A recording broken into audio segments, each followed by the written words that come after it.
Time there, we're having so much fun up here. With that, I'll call to order the Committee of the Whole for Tuesday, September the 13th.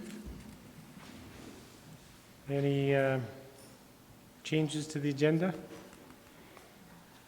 Seeing none, I'll move the agenda be approved as presented. Those in favor? Opposed? Motion's carried unanimously. We have 3 delegations on the agenda. Starting with the Rockies Institute. No. Come on up and Okay. So welcome to Council Chambers. Hi, Your Worship and members of Council. Is this fine for volume if I just talk like this? Okay. I have a presentation. I'm going to whiz through it because I want there to be enough time for your questions. But I will first answer one of the questions that you may have. I'm actually not asking for any money today. Good thing. And funny enough, I got the check that the community program gave us today, so good timing. All right. So, thank you for the opportunity to come and speak with you. Both Lori and Lisa suggested strongly that I come in and speak with you, so I'm really happy for the opportunity. The Rockies Institute, we officially started this about 2 years ago. So we became an official organization in August 2014. Prior to that, it was a loose consortium of people talking about a whole bunch of different things, and we've been having conversations for about 10 years, and I finally decided enough talk, we need action, so we started a not-for-profit.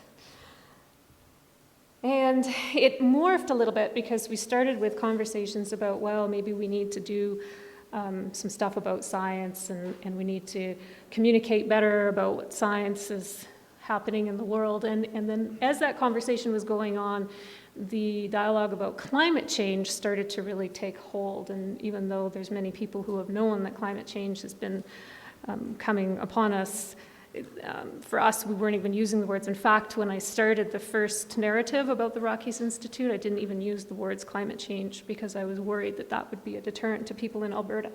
But we use it now.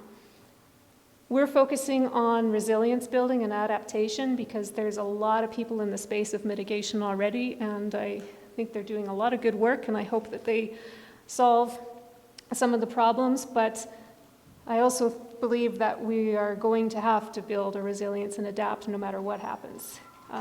Climate change is presenting new challenges, and I'm not going to educate you on climate change today. I think probably a lot of you know about it. If you want more information, we can do that, but you probably know as much, if not more, especially in this region, than I do. But it's happening faster than species and planets can adapt, and we're in fact in the Great Extinction because of that.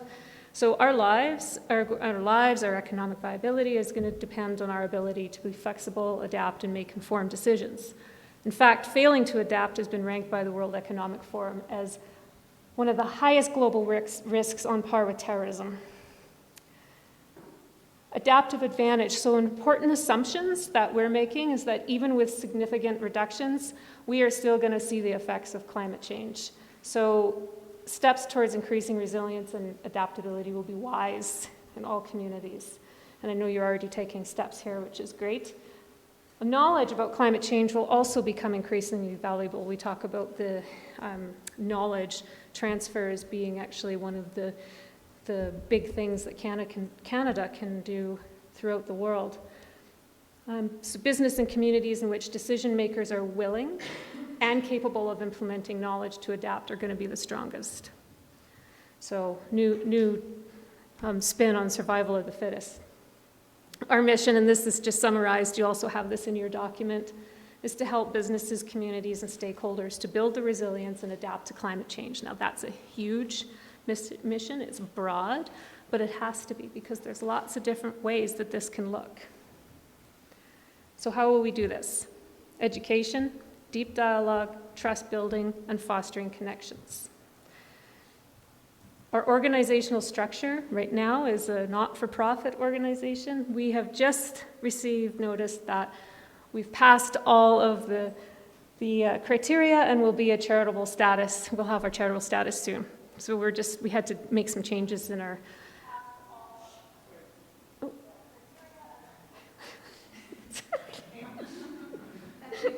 Is that me? That's kind of weird. Our focus is on climate change education, resilient building, and adaptation plans. We're virtual right now. We have low overhead. I work out of my office at home, and everybody else works out of their offices at home. People we're connected with all over the world. Eventually, I will see us having a hub, hopefully here. We have a few paid project staff and advisors when required. I am not one of the paid people right now. I do this 100% volunteer. There's been pressure from the board to have me transition into at least a part-time role, and I will do that when we have enough money to be able to at least sustain that over a couple of years, because I don't want to be in a position where we're working just to pay staff. So, but it is getting to the point where it actually is going to require more oversight and accountability, and having a paid person would be wise. Our Board of Governors, I'll just go through this quickly. Our chair is Dr. Sean Marshall, who many of you may know. He is a local, but he also works at the University of Calgary as a glaciologist, a climatologist, and Canada Research Chair in Climate Change. Myself, Cynthia Lane, who is part-time here and sharing time in the US, who's an ecologist. She actually came to us. She worked for many years with YWCA. Dr. Andy Dobson, who is a professor at Princeton, and Andy opens up many doors for us in the East and also in the US. Audrey Johnson, who's a fundraising professional. She was at the University of Toronto, and she's recently moved to Washington. And Teresa Greenwood is our newest member. She's great. She actually was the former VP of External Relations for Keano College. She's a marketing communication expert living in Fort McMurray, and she was one of the people whose houses burnt down. So she's quite interested in doing some work about climate resiliency. Our advisors, we have Nicholas, who's a part-timer here. He's a lawyer in Calgary. He started his law firm. Paul Lessard, I'm sure who many of you know, who's a local who's been helping, and he and Donna have been wonderful early stages in allowing me to do test pitches on them. David Cox, he lives in Banff. He's Associate General Counsel for National Energy Board. David's been otherwise occupied if you've been reading the news lately, but he's been a great resource for us. John Colvin out of the UK, he's a connection at Oxford, and John and I are actually working on some of the deep dialogue and design. John does projects all over the world in adaptation. And then Julie, who's also a Canmore resident, and she's been great too. Funding and community partners since our inception. So our big project right now is with the Blood Tribe, the Kainai First Nation. I'll tell you about that a little bit more.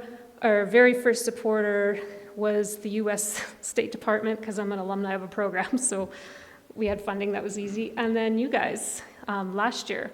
And I have to say that it was, I think, $3,000, but for all of us, for the board and the people who we've engaged, just getting some support from our community meant so much, and it gave us a lot of wind underneath our sails really early on, so we're thankful for that. Alpine Helicopters, they did a lot for us in our first gathering, because we went up to Sean's research site and they supported us being able to get a whole team of people up there and do some, learn about glaciers and learn about climate change in that context. All One Sky, who you're engaging with already with your climate vulnerability and risk assessment and adaptation plan, we partner with them on different projects, and they've been a fiscal sponsor. We have a grant from Alberta Culture and Tourism, that's the SIP grant, and the Haskayne School of Business did our entire business plan for our IT and moving forward. We actually have a great plan. We just need the money now to implement it. Alberta Eco Trust just gave us some funding to do education in the Kainai, and the Calgary Foundation gave us actually a pretty good chunk of money. We got $43,000 from them to do knowledge sharing in the Blackfoot Confederacy. So outcomes of our work with the Blood Tribe we'll be able to share now with some other tribes. We're members of the Climate Knowledge Brokers, that's an international organization, adaptation partnership, PECS, which is really interesting. So I'm actually working on a paper with them that's about global to local, local to global.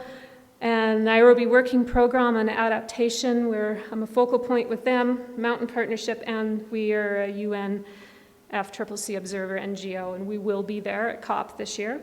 We have a side event we found out 2 days ago, so that's great.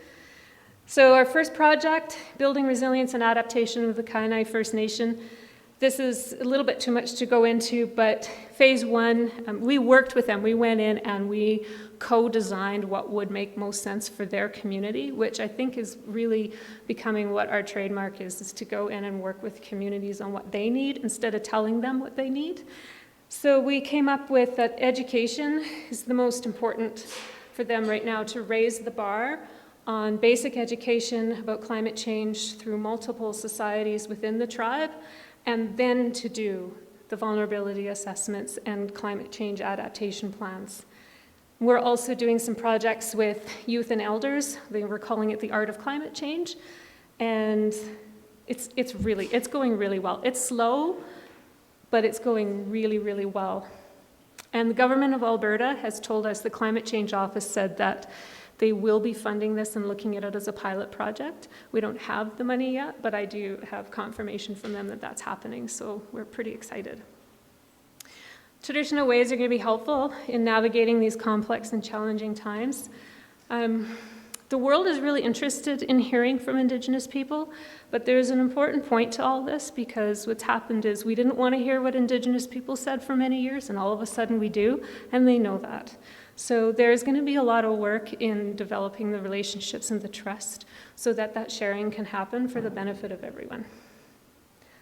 So, and I look at this idea of how we're working with them very similar to whether we were working with a First Nations or whether we were working with an oil company. There's a lot of trust building that needs to happen. I think everybody wakes up in the morning, they don't say, I want to ruin the world today, but how do we get past all of this other junk, right? This conversations about economy versus environment and all that.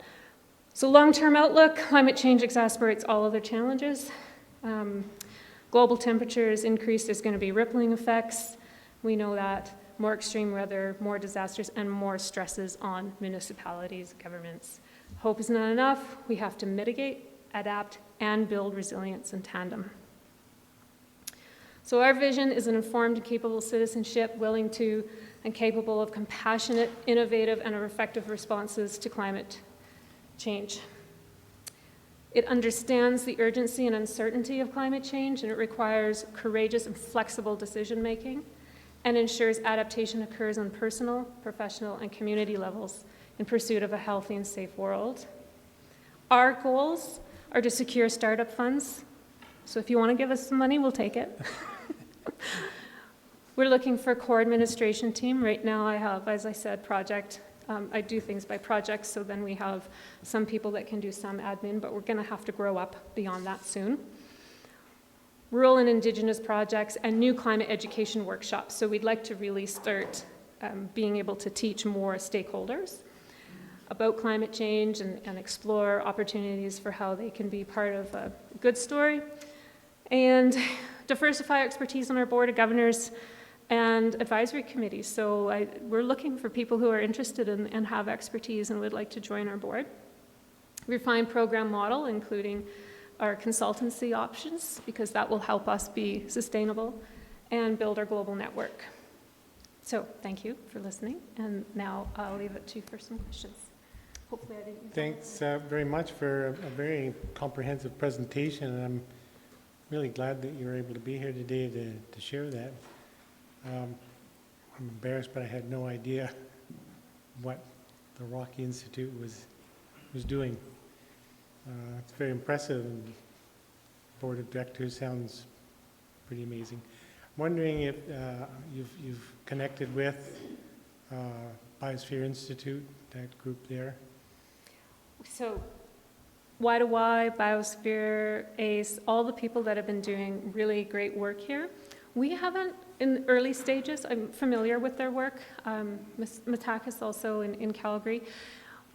What we've been doing is building our niche And then I think once we're very clear on what we're doing and what we can offer, then we'll start meeting. And a lot of this, to be honest, is about capacity and my time to be able to actually do this. So once we broaden, I think, have a few more active members involved, so it's not mostly just relying on myself. As you can see, our board members, their governing board people, then absolutely we'll look, because there's a lot of synergies, I think, that can happen, and we don't want to duplicate work. We want to build on what's already happening.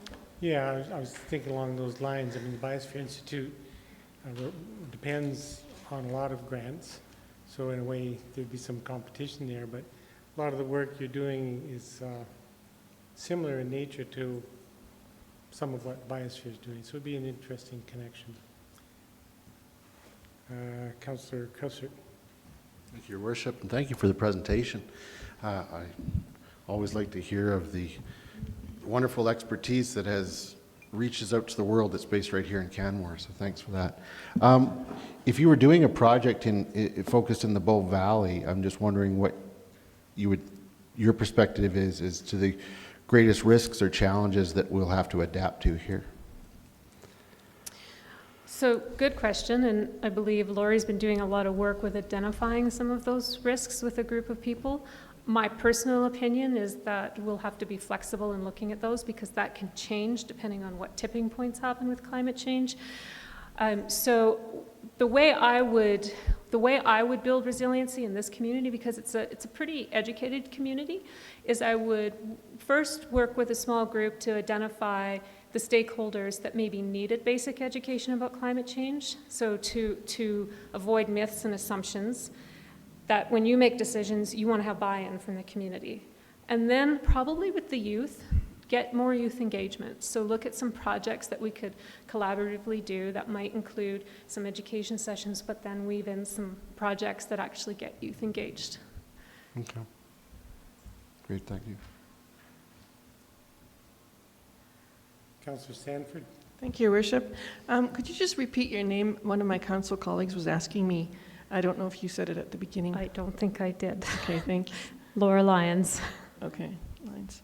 I had a question for you about your science base that you're relying on. Is that what's in your list of advisors, or how is your science base formed or informing your work? Yeah, we have within our advisors, of course, we have expertise in different areas. But as you know, almost every single scientist has a contribution to something about climate change. So we would refer to the IPCC, I think, is the best possible science out there.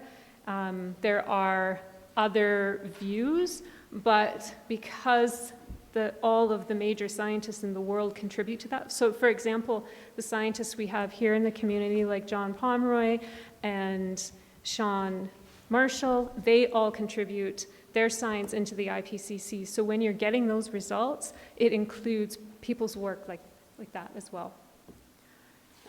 Okay, thank you. Well, it's been a very interesting presentation. Thanks for being here. Also encouraging to hear that while you're new, just getting things going, there's clearly a lot of potential for growth within your own organization and sort of related to a number of other tendrils. We continue to look for ways to diversify the economy here, and a lot of discussion around diversification in knowledge base or research sectors, different research institutes, so fits right in with that. I have a vision. I have a vision. We should We'll talk about that. We should talk. Thanks very much for coming today. Thank you. Now we have a delegation from the YWCA. Oh, first a little photo op.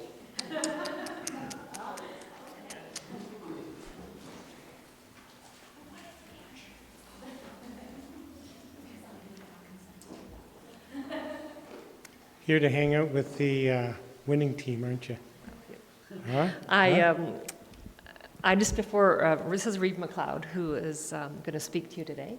But I just wanted to take a moment to sort of share the context of the project that we're sharing today, the Harmony Project. Because I think what happens so often is, 2 years ago, we we did some consultation, and we worked with a lot of agencies, and we pulled together a big proposal that we presented to the province. And then sometimes we forget that. And, we asked for support from your community social development and, FCSS, the teams, people helped us to do this, as well as a number of other people across the Bow Valley. And we got the funding, and here we are today talking about the project. So I think sometimes we just forget how we got to where we're at. And we have a long way to go, but I just wanted to acknowledge that to get to this point took a lot of support from across the Bow Valley. And I know we've talked about that, and we've talked about the YWCA and contents of the Bow Valley in the past. And so I just wanted to, I think last time I stood here, I said, I'd kind of give you some updates on some of the things that we're doing. And this is just one of those projects, but it's an important one. So this is Reeve. Thanks very much. Good afternoon, and thank you for your time. As Connie said, my name is Reeve McLeod, and I'm the manager for the Harmony Project. So I'm really excited to be here today to chat with you a little bit about the Harmony Project, which is a new community initiative addressing sexualized assault and harassment in the Bow Valley. And as Connie mentioned, the YWCA secured some funding for this project from the Family and Community Safety Department of the Government of Alberta. And I started as the project manager in early 2016. The goals of the Harmony Project are to develop a coordinated community response across the spectrum of intervention. So looking at prevention, looking at the crisis intervention, and looking at short-term and long-term intervention, with the hopes of having the most significant impact possible in our community. The project aims to streamline services for those victims who come forward, but we know that those who choose to report their assaults to the RCMP represent actually less than 10% of the total numbers of victims in any community. So within this project, we also want to reach out to the other 90% to ensure that any time a victim comes forward in the Bow Valley, they are met with support and are believed, regardless of where they're at in their healing journey. This project aims to take a preventative, proactive approach. So rather than coming from a place of responding to local crisis, looking at how we can actually prevent future sexualized assaults by changing social norms. And one way that we hope to reach young people in the Bow Valley is through their employers. So this involves also engaging some of our key HR partners in the Bow Valley.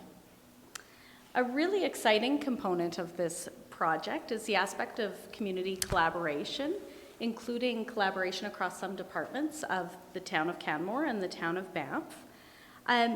The current active members of our project include YWCA Banff, of course, the Banff and Canmore RCMP, and I was happy to see John here today, the Banff Mineral Springs Hospital, Bow Valley Victim Services, Alberta Health Services Addictions and Mental Health, the Town of Banff Banff Life Program, Settlement Services, the Town of Canmore, Department of Community and Social Development, and again, happy to see that Lisa's here today. Oh, I'm wearing her consent t-shirt, so that's great. As well as the Calgary Sexual Assault Response Team. So we've got a lot of really exciting involvement from the community. Over the years, there's been some different collaborative initiatives to address sexualized assault in the Bow Valley, but a lack of funding has been a serious obstacle.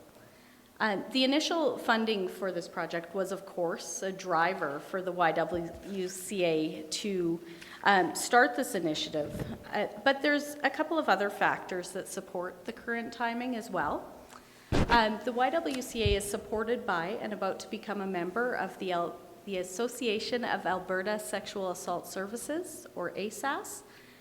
ASAS has very recently completed this process with 5 communities across the province, and can share best practices, examples of models and solutions and things that have worked in other communities.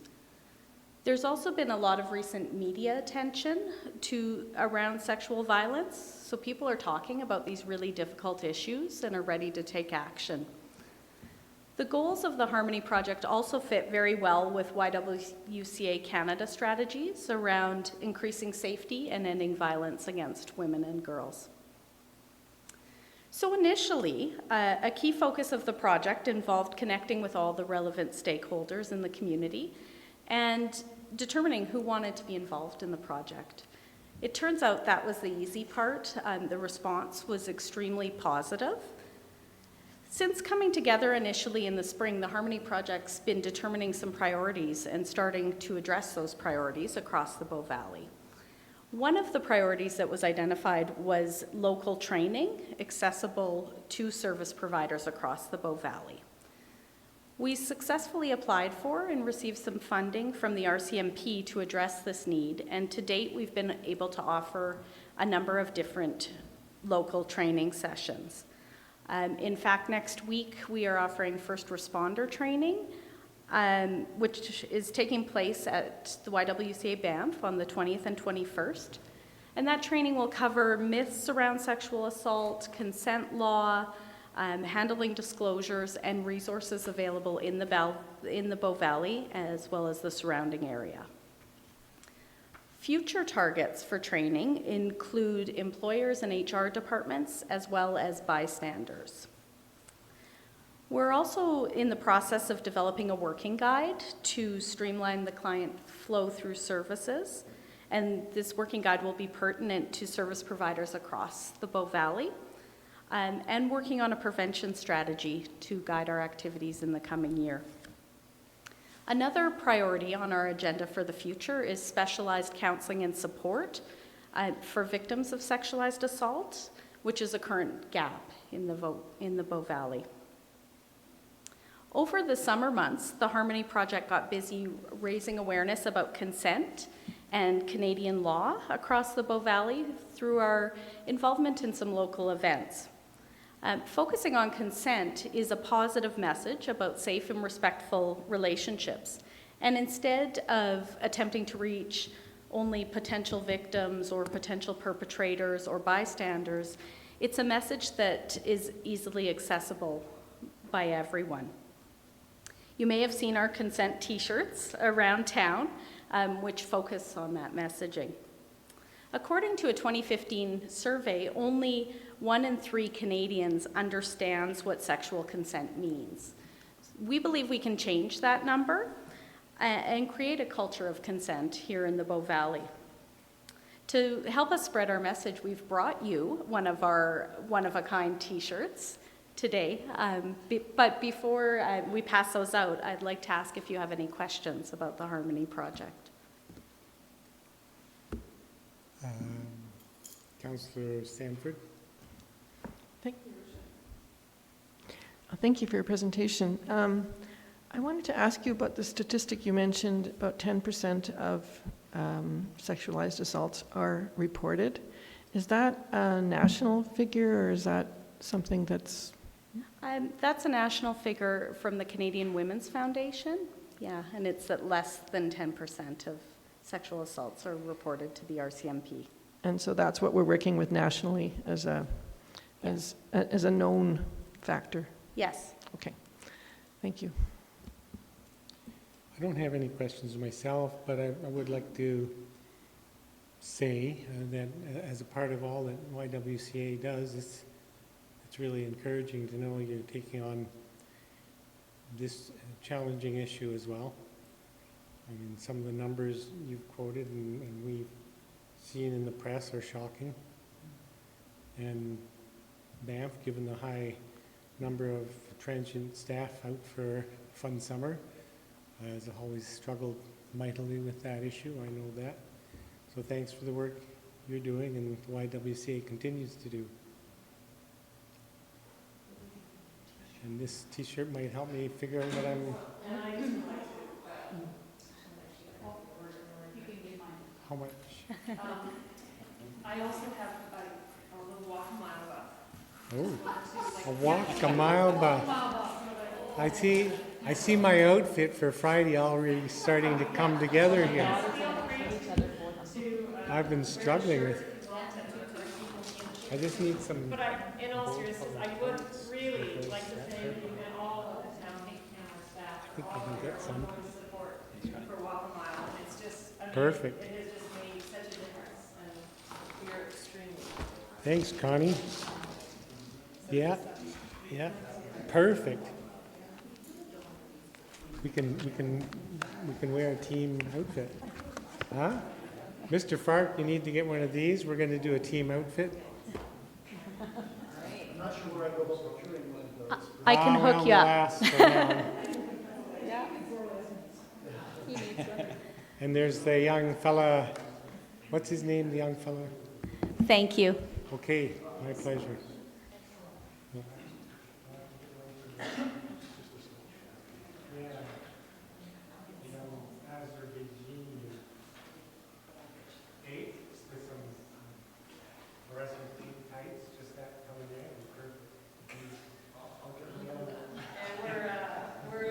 We're expecting a beautiful sunny day that day, so I think it's gonna be great. And we have, the momentum hasn't built for sure, and the numbers that we expect out there will be great. And so again, just a reminder that it's not, it's on the Bull Ice Square, so right in the middle of Banff Academy there, there's lots of fun behind there. And again, we are extremely grateful. I mean, obviously, it's always great to raise money, and it's huge for us. But, a big part of our work obviously is the messaging and just ensuring that's when we talk about social norms and getting people talking about these issues of whether it's domestic violence and sexualized violence. And I really feel like that there's just way more discussion and conversation happening, and people are really interested in sort of training, and we're sort of seeing that through the Harmony Project where, we're having businesses talk to me about, hey, well, could you come in and talk to our staff and talk to them about, if they see situations, what should they do, and just, we're seeing it, unfortunately, we're seeing it, in the numbers in our shelter as well. I mean, it's good in that people are using the facilities, it's bad that it's happening, but, we are seeing those increases, so, yeah, so anyways, it's a big. Thanks for being here today, and we'll look forward to seeing you Friday on the stage when we accept our trophies. Don't count your chickens. Trash talking here, trash talking. Next up, we have Staff Sergeant Eneas. An RCMP update. Welcome back to Council, Staff Sergeant. Thank you. I'm still here. Hey.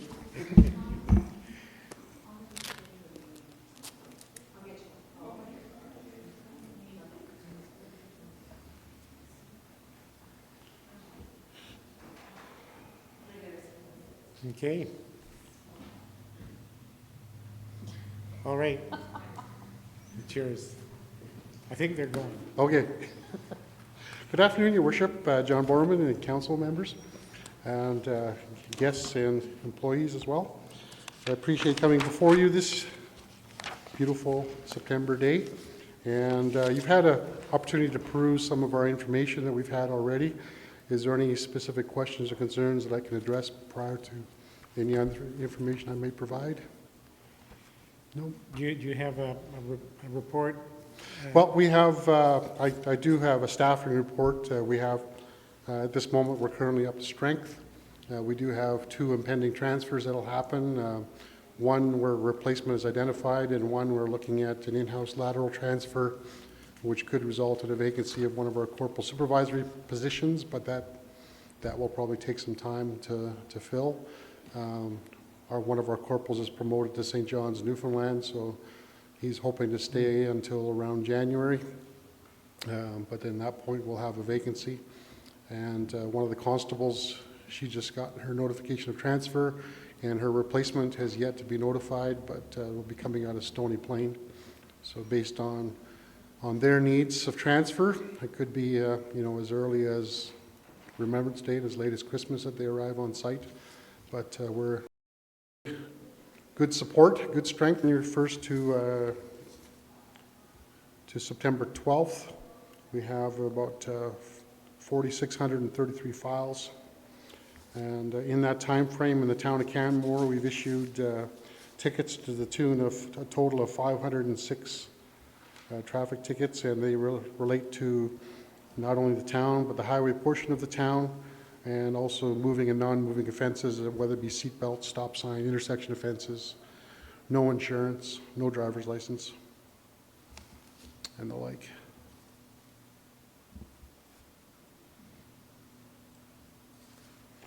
We've also initiated in our crime reduction. We did some awareness and education about the public securing and or marking their items. We also did a small project involving a bait vehicle. We had a bait vehicle in town for 6 to 8 weeks, and it didn't get stolen.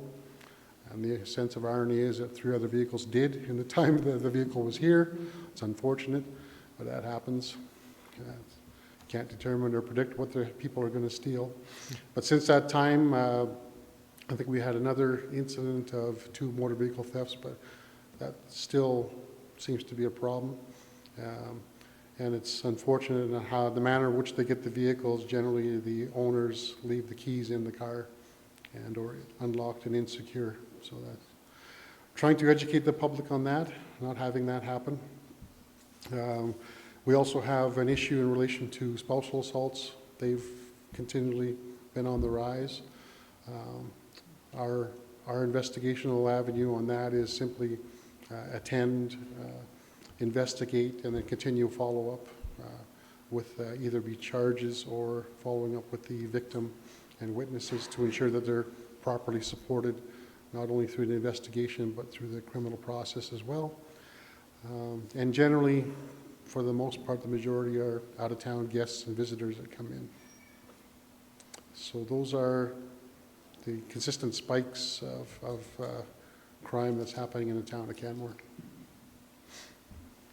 Thank you.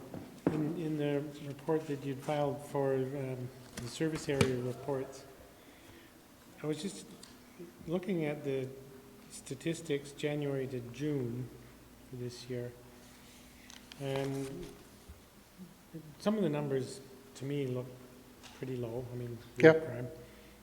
Can you draw any, I mean, on a similar sized community, call it 18,000 people with non-permanent residences, are these numbers typical, or are they? Well, we seem to be on the lower end of the spectrum for I mean, if we want to relate to Banff, Banff has a higher number of incidents due to the fluctuating of their population.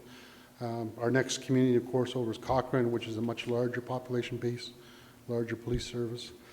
So, and then with other communities, we're about anywhere from average to below average on a lot of the crime stats. And the crime severity index, we're moderate, and I don't know how to describe that other than you know, we don't have a lot of severe crime that relates to violence. Which is good. A lot, yeah, it is good. A lot of property crimes. And one of the things that I noted here was a reduction in our persons offenses, which I can't relate to anything specific other than it's an anomaly that happened. And in 2015, maybe it spiked, and it seems to be level with the similar years of 2013, 2014. Mm-hmm. And one other question, just out of curiosity, on the second page of your report, you report on drug enforcement, possession and trafficking. Again, it's not zero, but it No, it's not zero. doesn't seem particularly high. And typically with our drug enforcement investigations, a lot of that is self-generated, whether it be through traffic stops or talking with community members and generating information and executing search warrants, those kinds of things. Last summer, we had a project, and a lot of these charges may have come to light in this fiscal year due to being presented in the court and dealt with in the court. So the matter's finalized then. And typically, what sort of drugs are involved in the? Marijuana, cocaine. We had the odd steroid. We had one seizure was a large GHB quantity as well, which was not by our members, but through the roving traffic unit out of Cochrane. They stopped the vehicle on our highway here, and they exhibited suspicious behavior, which allowed the officer to continue his investigation based on suspicion and located the large amount of GHB. That was a couple months back. So there's all kinds of quantities of different kinds of drugs that come through. So that, I can't think of the name of that drug that's dropping kids in other cities. Fentanyl? Yeah, is that Yeah, there is showing up here? information fentanyl may be in the valley, but we haven't confirmed that yet. Good. And there's also information of crystal methamphetamine, and we haven't been able to confirm that as well. Our investigations are continuing in those areas, trying to get that information to do complete criminal investigations. Okay, thank you. Councillor Comfort. Yes, thank you very much for appearing today. I just wondered, in that same chart, under fraud, there's quite a bit of a spike from last year, particularly 31 to 44. I just wondered, having just received a bogus call from Revenue Canada myself, which put the fear of God into me, and then I realized they were Yes. scammers. Yes. Is some of that included in those stats, or? We will often will direct our calls to the fraudulent line.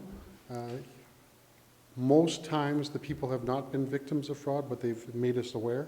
So we then can direct them to that line to make the report. There is one central gathering data, and if there is an investigation, they'll follow up nationally. They'll follow up from that point.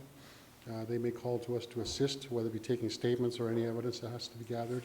But I can't say exactly what the nature of the frauds, those frauds are that cause that. I can find out. Yeah, I'd be interested to know if it's sort of something coming in from outside or something Yeah. generated locally, that kind of thing. Yeah. Thanks very much. Councillor Crosser.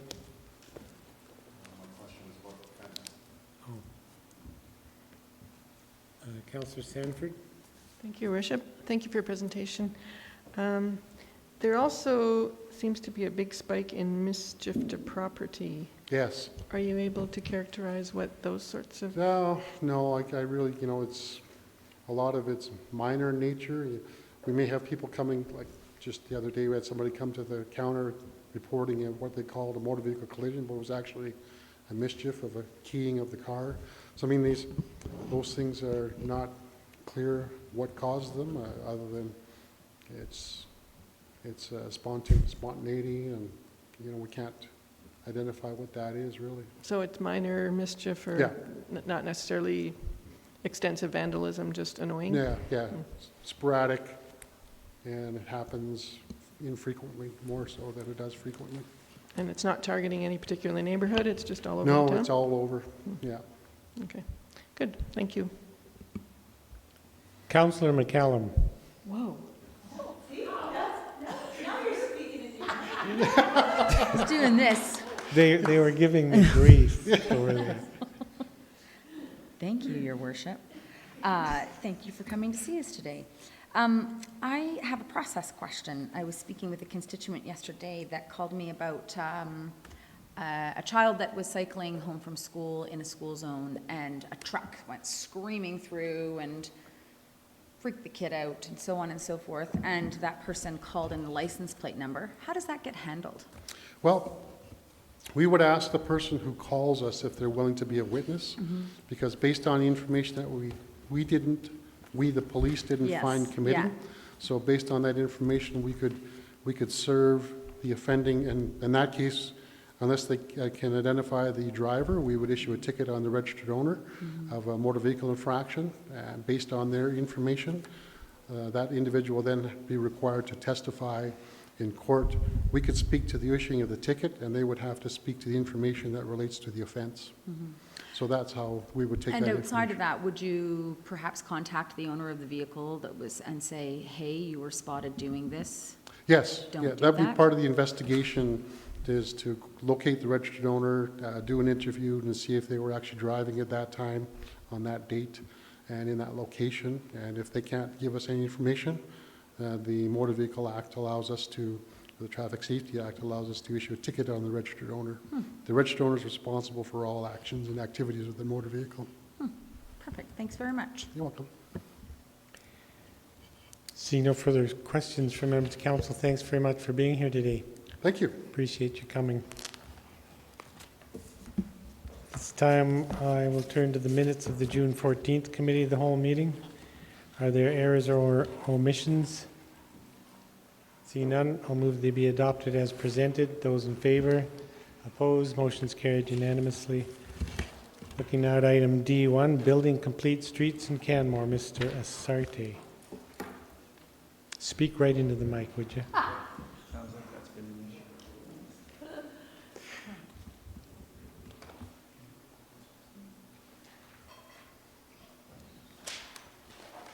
Good afternoon, Mayor and Council. I'm pleased to be here today to continue our discussion around transportation in Canmore and Council's priority of addressing traffic congestion and parking in the town centre. My presentation is going to be a brief refresher on our transportation goals and philosophies that are informing the various initiatives we're pursuing. We'll highlight a few of the challenges we're facing and how we're addressing those challenges. Briefly touch on a couple of the projects and upcoming initiatives, and provide an opportunity for council questions.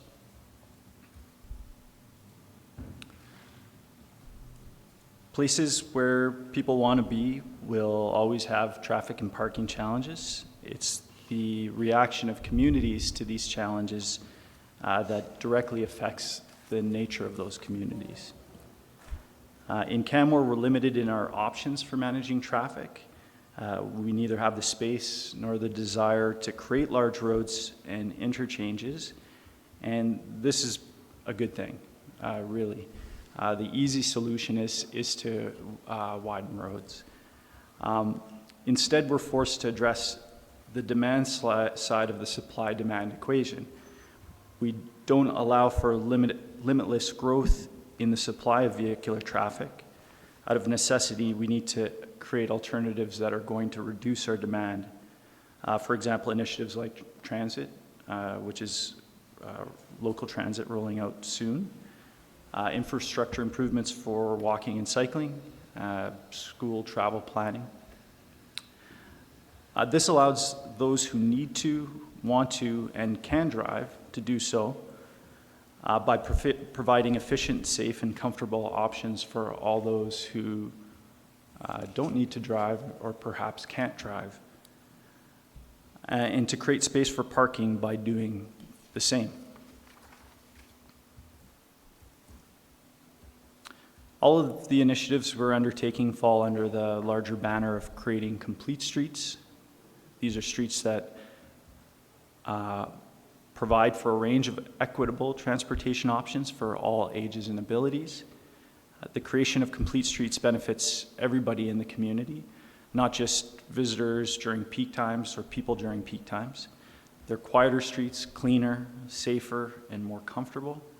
They connect communities instead of dividing them, and they provide the types of year-round transportation and recreation opportunities that we value. Designing and building traditional road projects are in themselves challenging. Implementing complete streets present additional layers of challenge on top of that, and I'll speak to a few now. We have a number of manuals in Canada for road design. These almost entirely focus on the layout, or traditionally have focused entirely on the layout for vehicular traffic. You take today's volumes, project out into the future, assign a future number of lanes or size of an intersection that's required, lay out the geometry so that you can move the largest possible vehicle with no conflict whatsoever, and afterwards tack on a couple sidewalks on the side. These guidelines treat pedestrians as an afterthought, make it difficult to incorporate transit, and make little or sometimes no mention of cycling. But in recent years, government and nonprofit organizations, largely in the US, have been making significant ground. They're now providing us with a number of really great design guides for transit and complete streets. We're also making use of reference, as have the folks in the US who've developed these guidelines, on making use of international manuals. These are invaluable. They've got decades of lessons that have been learned in Europe. Design you an interchange or a traditional roadway. Fewer of them have built complete streets projects, just we've fewer of them in Canada. We went out seeking teams through an RFQ process to try to find several groups, several teams that would bring both the expertise from the leading national projects that we're seeing in places like Vancouver and Winnipeg and Calgary. So bringing the teams that have worked on those projects and having them complement their teams with international expertise that also have contributed to those projects in Canada. And so that's what we have now. We have 3 consultants that we're working with that are all have all been involved in those projects. Internally, we're participating in conferences, helping to organize the upcoming conference this weekend. There are a lot of resources for formal training now through the internet. We're participating in the development of a guideline for complete streets in Alberta. It's an initiative being led out of Calgary. And we're also learning through piloting projects. And so we have a number of projects on the go right now that have provided us opportunities to test out new design elements and fine-tune for local conditions to try to incorporate our ability to maintain those projects year-round. Complete streets projects have a higher upfront cost. There's a lot of analysis out there now that shows if you can shift mode through these projects, your long-term societal costs are going to be significantly less. We see that now with trouble that we're having as a nation and across North America, sustaining this large amount of vehicular transportation infrastructure that's been built, starting to age, and it's very, very expensive. The conversion of our roads, however, is going to create this need for capital up front to make that change, to bridge the gap between the investment and when we see the returns. Fortunately, there's a number of exciting grant opportunities that either already exist through Greenship, which we've made applications in and been successful with, as well as a number of other green funding opportunities that will allow us to work towards our goals. We should also look to construct our complete streets improvements at the rate that the funds come available. And so as opposed to trying to do as much as possible, as quickly as possible, and perhaps compromising the design functionality of the projects, measure out the build-out to match our funding availability. And by doing that, we could put ourselves in a position, maybe it takes an extra 5 years, but 10, 15 years from now, we've made that investment and we have that core network built out.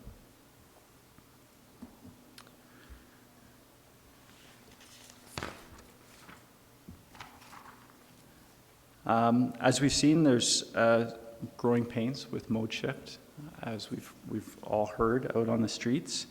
There's also a lot of positive things that have come with that mode shift, which I tend to see more often than the downside. However, we have to keep this in mind. As I mentioned before, our roads have been designed primarily for vehicles. So as in a place like Canmore, where we see a lot of people out walking and cycling, to create some friction, or like to move around, we try to treat cyclists like vehicles, and it all just doesn't quite work. But by focusing on improving our intersection, creating separation, separate facilities for cyclists, for pedestrians, for vehicular traffic, by creating similarly links with separation, in some cases mixing traffic where it's appropriate, but doing so with clear rules around who has priority, who has the right of way. Educating on rules, enforcing. Is that over time, improvements in infrastructure and a shift in the culture will result in a steady improvement in people's experiences they're out in the street.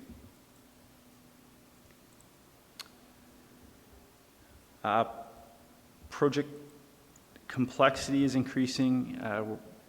the teams that we're working with, the consulting teams, they tell us that when they're out engaging in communities, it's taking twice as much effort and a lot longer time frame to get work through the engagement process.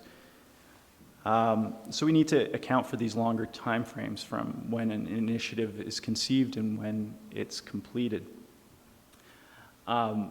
Traditionally, what we've done is we've approved a capital project in December, and we've built it the following year. And we're doing that this year with the roundabout project and others. But we need to now phase work to allow for first these larger initiatives to develop and then to have an implementation phase.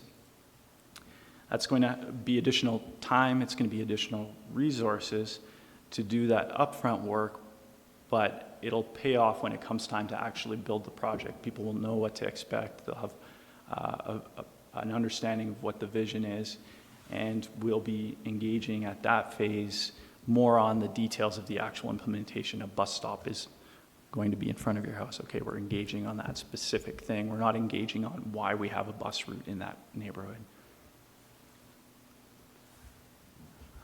This will also allow us to explore options. When you have a one-year cycle, you have some opportunity to explore options, but that is largely internal. You don't get to do that as a community because of the time that takes. And so, as we've seen with the roundabout project, people feel like they haven't had an opportunity to understand the rationale of the different options and to have a voice in how that's done. So ideally allowing for that longer time frame and breaking it out. And so that's what's illustrated here. We have a larger initiative that we'd like to pursue, a cycle track network or a review of speed limits. So we would identify that as a potential initiative to support our transportation priority, discuss it amongst some key stakeholders internally and with council, get a feel for how that fits into the range of initiatives. If we move forward with it from that point, then we seek to get public input, collect that feedback, and understand how that initiative is going to impact people and what their concerns are. With that feedback, you can then refine the initiative, perhaps going back through a cycle of refinement before the initiative's approved. So this, without having a specific initiative, it's a little bit fluffy, but that would be a process to try to get from the point of, hey, we have a good idea of something that's really going to move us towards a good transportation solution. For example, we'd like to slow speeds down in neighborhoods, as opposed to just running right out and saying, okay, we approve reducing speeds, and now contending with a range of feedback. We'd work through the initiative first before we move forward with the implementation phase. Then the implementation phase would look a little bit more straightforward. It's more of informing on the initiative, engaging perhaps the directly impacted stakeholders, incorporating that feedback to the extent practical, and then implementing your project, whether that's building a segment of road or introducing transit on a street, whatever the case is. A couple of current projects to highlight and a few of the design elements. With the roundabout project, we started really with transit in mind there. Two important stops that are going to service all of Eagle Terrace and the local commercial. Pathways are being widened and added in and around the roundabout to improve the connectivity. And we've made improvements to the transitions. When you drive your vehicle, apart from that annoying bump that you sometimes have out your driveway, you can get pretty much anywhere in Canada without so much as hitting a pothole.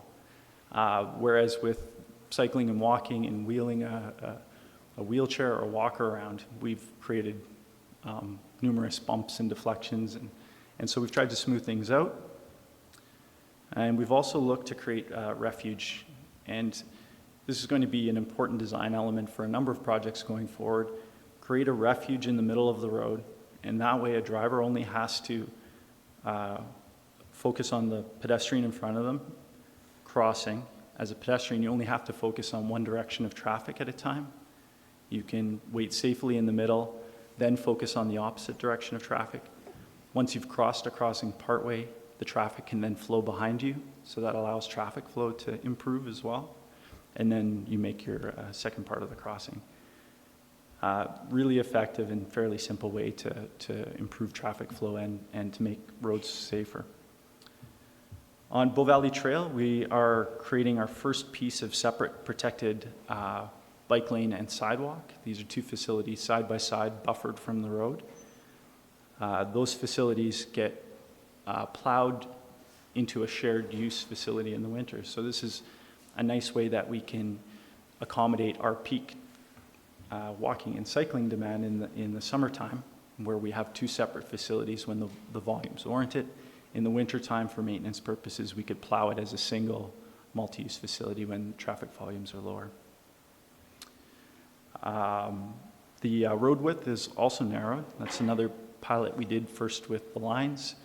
We've been, I'm not sure if anyone's noticed, but we've been inching the lines narrower and narrower on Bow Valley Trail, and then monitoring how it's all working. So we're at 3.1 meters now, and that'll be the lane width for the design for the corridor going forward. And then widening out that mixed-use corridor. So going across the tracks, we don't have the option to create separation, but by widening it out, it creates opportunity for passing movements and to reduce the conflict as you go through that corridor. Councillor Comfort has a question. I'm just going to ask it now, so while we're on the slide, the Sure. previous slide. So that 3.1 meter lane, first of all, I'm glad that that's an actual thing. I thought maybe I was hallucinating. And Well, you are. yeah, that too. And, but is that part of what we've talked about before, where there are ways of slowing traffic down without actually signals, et cetera, just perceptual things? Is that another one of those things that helps with that? Yeah. Yeah, and so if you have a nice wide lane, you can keep a nice wide space from the vehicle beside you, and the more space you have from the vehicles beside you, the faster you can go. It's perfectly safe to pass with a meter or meter and a half separation, but you're only comfortable doing that at about 40 or 45 kilometers an hour, which, as we build that road out, is probably a more appropriate typical speed on there. Okay, thank you.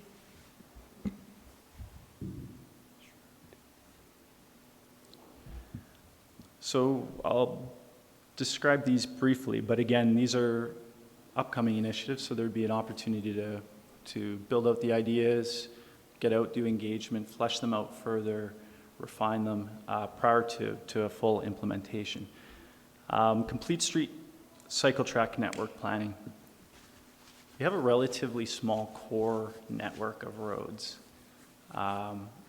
after which you get into either a residential street, or which is generally speaking lower traffic volumes, or you can connect to an outside multi-use pathway network.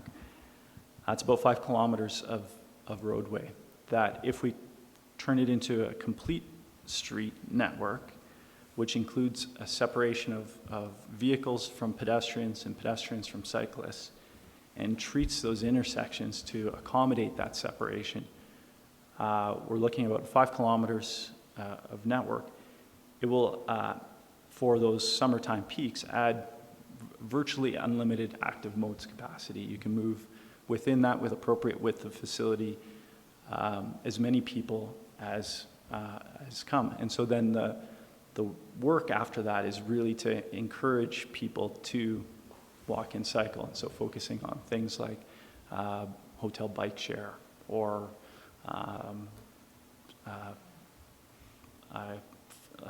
facilitating people during events. So making information available to people how they can get to Folk Fest, for example, and providing the bike racks for that.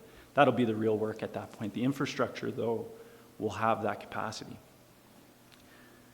A 10-year program would see you building out about 0.5 kilometer of that a year. Along with that, you probably want to do some interim work to address areas. As your volume of cyclists increases, you'll want to get out and build sections of painted bike lanes, and that would be an interim fix, so another half a kilometer or a kilometer of that a year. And then address 1 to 3 intersections along with that. So if we look at 2017 work, we have about a half a kilometer of Spring Creek Drive. We have an intersection of Spring Creek Drive and Main Street. So that could be a first component of that. We also have the intersection at 8th and 8th and a couple intersections along Benchlands Trail as part of the rehab project. So that'd be about a year's worth of work. The following year, focus on Railway Avenue. Half a kilometer would be about a third of that project and a couple of intersections there.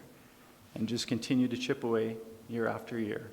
Within 10 years, we would have a built-out network with the intersections addressed. The work to be done on developing the initiative is to review those routes, get some feedback on them, look at planning those routes together with perhaps some safe routes to school, because there are plenty of streets that are perfectly fine without separate protected facilities, where we would want to also look at making improvements through traffic calming, slowing speeds, those sorts of things. So establish routes where kids can get to the schools. And really those routes also function for the larger community. So work on network planning, prioritization, establishing the design standards. So what are those widths? How does the geometry look? Review intersection options. So is there an opportunity to put in a roundabout or make a different improvement than what would maybe be our default historically? School travel planning is an initiative that is being piloted between community cruisers and LGMS. That's just starting to roll out now. This is an opportunity to work closely with the schools to identify barriers to active transportation to and from the school, and a really exciting, interesting initiative that's being led by community cruisers. Speed limit review. This is becoming more and more of a hot topic. We just received a letter from a number of residents yesterday requesting slower speeds on residential roads. We saw in my last presentation when speeds are 50 kilometers, not only does it result in much more serious accidents, but it also changes the nature of the street and it makes it feel unsafe. And when it feels unsafe, people are less likely to go on that street. Good example is Grotto Road. Speed limit's currently 50, quite a high volume of traffic. We've had a number of complaints, and so we went out and set up speed monitoring. The average speed on that road is 33 kilometers an hour. Speed limit's 50. The max speed observed was 70 kilometers an hour. And so it just takes that handful, and that was in a 1-week period, it takes that handful of people driving 50, 60, 70 on a road that really should be driven 30 and without any impact on travel time to prevent people from being out in that street using it for anything other than parking cars and driving. So that's another initiative we're quite keen to look further into for the safety aspect and also from an improvement of streets aspect. And lastly, bylaw updates. We're currently reviewing bylaws. The Traffic Safety Act, similar to roadway design guidelines, is primarily for vehicular traffic. I think there are 4 mentions of bicycling in there. The interpretation of the act is different depending on who you ask. It's quite unclear. And so the City of Calgary has made changes to their bylaw to create clarification and to allow them to build the types of infrastructure they're building. We're looking to model after that and make similar changes to our bylaw, and then go out and both through education and through signage really clarify who has priority at intersections, how can intersections be used, do you need to dismount or can you stay on your bike?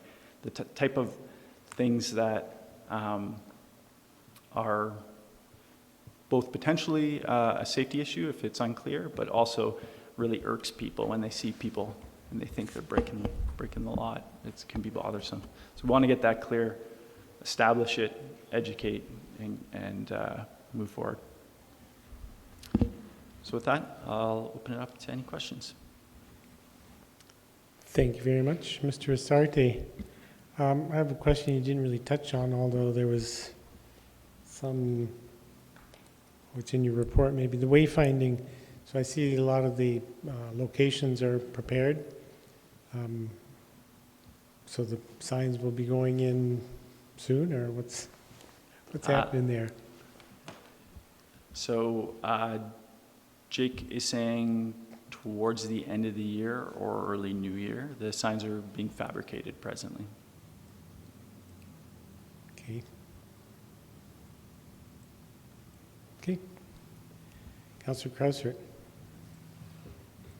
Your worship, and thank you, Mr. Sarte. So just picking up on that, because that was one of my questions. So is that a change? There's been a delay in the fabrication then? I don't know if it's been, I think there's been a delay in the fabrication, but I don't think it was due to any change. So a change in schedule, I think Okay. it is, yeah. I think they were originally hoping to start seeing signs going up right now. Yeah. But I think it's going to be a couple months yet. Okay. With regards to the 8th Avenue and Main Street traffic signals, is that still scheduled for this fall? The last cow update on that one was that, again, similar to our look at the roundabout, the intersection needs to be designed to accommodate everybody. And so figuring out where to place signals to allow for future separation or current separation, you need to look at more than just the intersection. This is part of the complication of our projects. Before you just go in and plunk in some signals and you'd be done, the Main Street signals. Mm-hmm. I think it was a bit more complicated than that project, but that's the simple version still.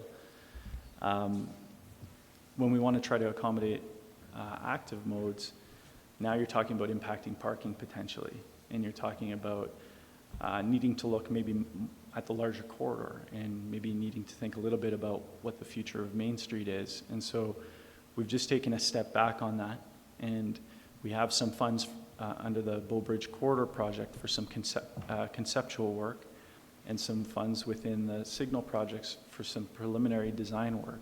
And we've pooled those, and our consultant's actually going to be doing that starting, the kickoff for that is next week. And so there will be some engagement around that project. They're going to consider options for us, develop some conceptual designs. They're going to look at the broader corridor, and we're going to work over the winter to work with council and internally with the departments that need to maintain this, the businesses that might be impacted there, the community at large. How does this fit into that larger cycle track network initiative? And ultimately come out with the right answer. And we don't know what that is right now. It might end up being similar to the original scope. It might be plunking down signals in a position that allows for us to come through in the future and do cycle tracks. It might be a roundabout. I think it's crazy and almost physically impossible, but it was by one of our consultants, and that's what we've asked for, is our consultants to bring in bring in the expertise to be able to challenge the status quo. So that's what we'll work through this fall. So just on that, I was going to ask a general question about roundabouts. I was talking with a resident last week, and they were talking about roundabouts in other places. And the actual size of our centers of our roundabouts are huge compared to, I saw this subliminal design that you had underneath one of your slides about the Benchlands Trail roundabout, the one that we have on Bow Valley Trail. And he was indicating that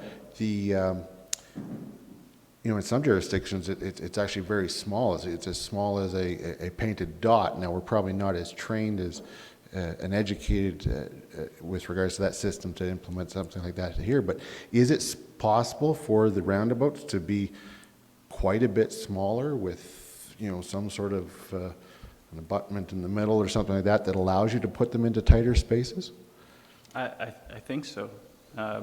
This is really a great example because when it comes to designing these types of projects, what the engineers do is they pick a design vehicle out of a manual and they run it through software. And so it's the largest possible vehicle, and the software accounts for all kinds of driver error and wiggle room and buffer. Right. And so the net result is really large spaces for the marginal vehicle that's going through it. And then it's too big for regular vehicles that are going through, and they're able to go through quickly or whatever the case is. And we see a little bit of that on Bow Valley Trail. It's designed to be big and accommodate that truck traffic, but the cars can just roll through it. The answer is, yeah, they can be designed differently, but what it takes is a consultant group that has the expertise to do that properly and think through all the nuance of the design so that you don't get a bus that's jackknifed its way around the post in the center of it. Right. So think through the technical challenges, have the expertise to design it, and then a group that's willing to take some risk in signing off on that. All of the improvements we're talking about make our roads safer, but they're different, and they perhaps push the boundaries of our current guidelines or outside our current guidelines. And so when something happens there, people, even though the incidents of accident go down or the severity of accidents go down, the resultant accidents still could have a liability for people. Right. And so I think that's all very exciting. So if there is a change in thinking with regards to the 8th and Main, then it would be coming back to council as either a new project or a change in scope. Is that what? That's right. Okay. I had a couple other questions, but if others have other questions, I'll pick it up later. Councillor Stanford. Thank you, Worship. Thank you, Mr. Sarte, for your presentation. I'm wondering about, I've heard a lot from the hotel industry on Bow Valley Trail that people would like to walk downtown more, but they can't find their way. That seems like an easy win if we can get more people who can get downtown. When is the Bow Valley or the railway crossing, the CPR railway crossing, going to be complete and signed and inviting for those people to get downtown? It has been tendered.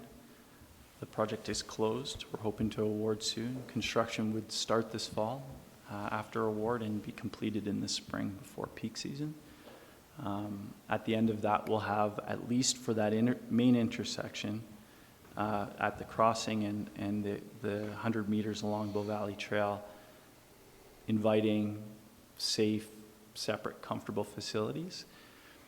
And we're looking at now the rest of the corridor. So there's 2 new hotel developments going in there. Are those opportunities to maybe extend down into those developments?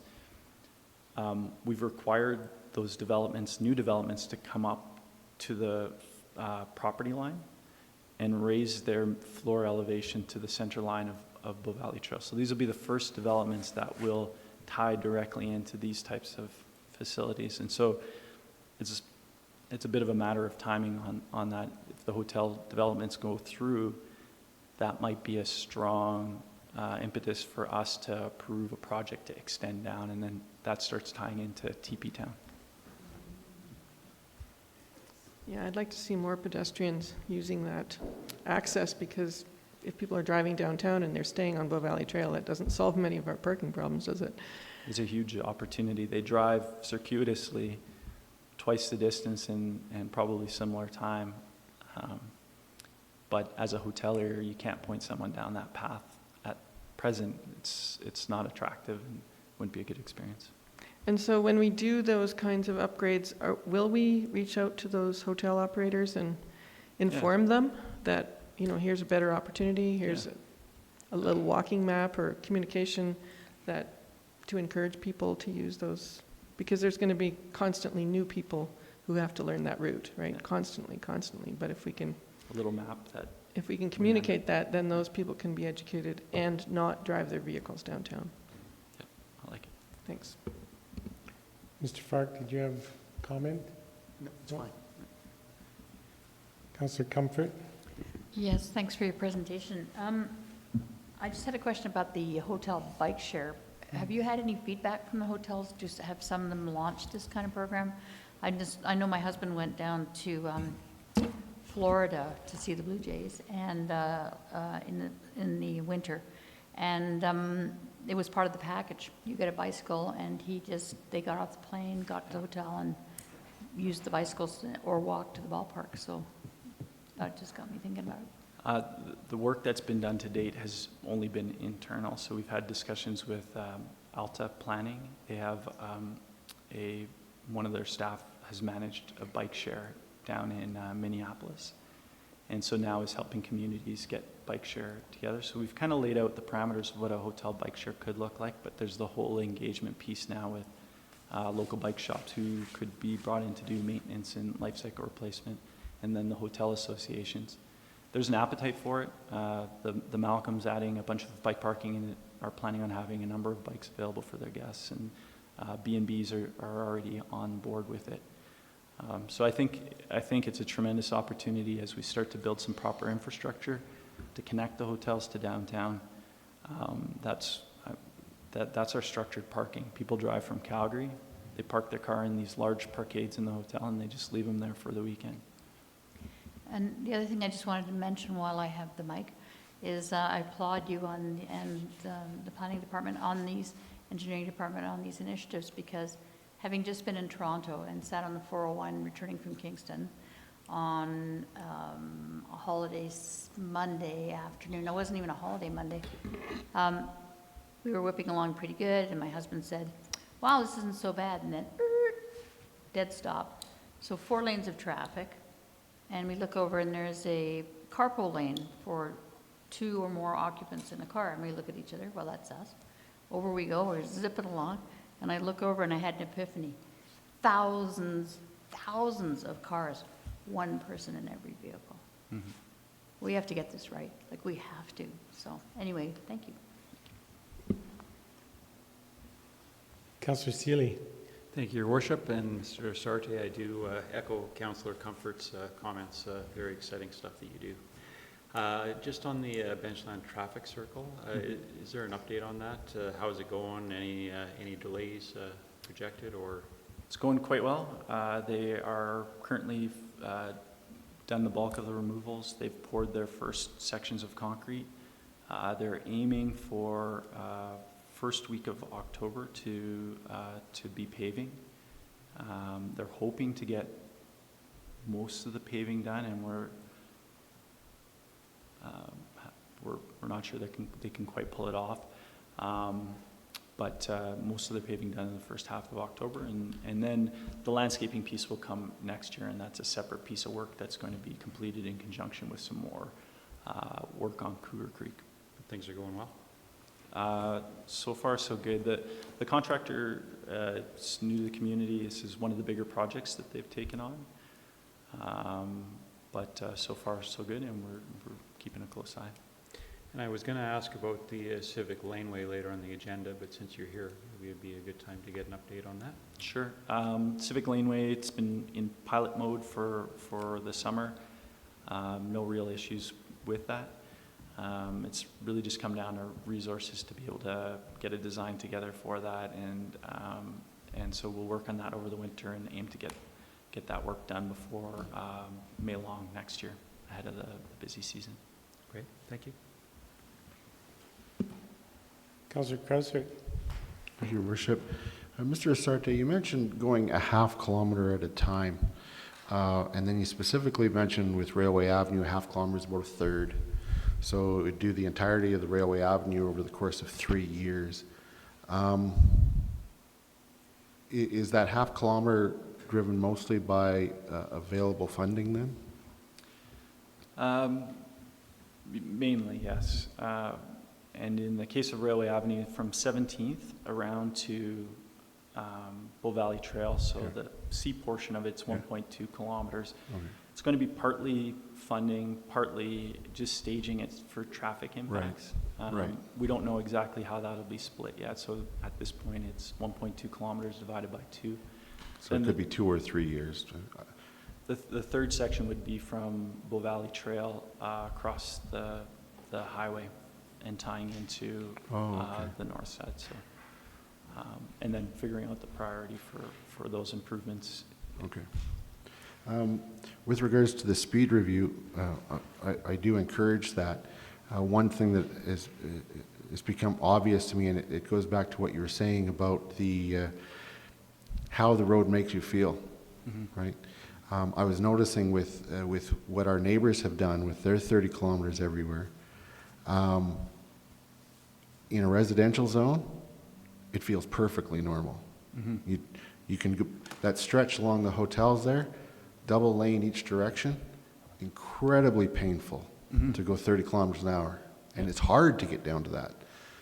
You turn the corner and it's almost hard to get up to 30 kilometers an hour because of the width of the road. So will that be part of the review? Because we don't want to also have a negative experience. If the road is designed and there's no need to go 30, we wouldn't be looking at a blanket. We'd be more situational based on the type of area, wouldn't we?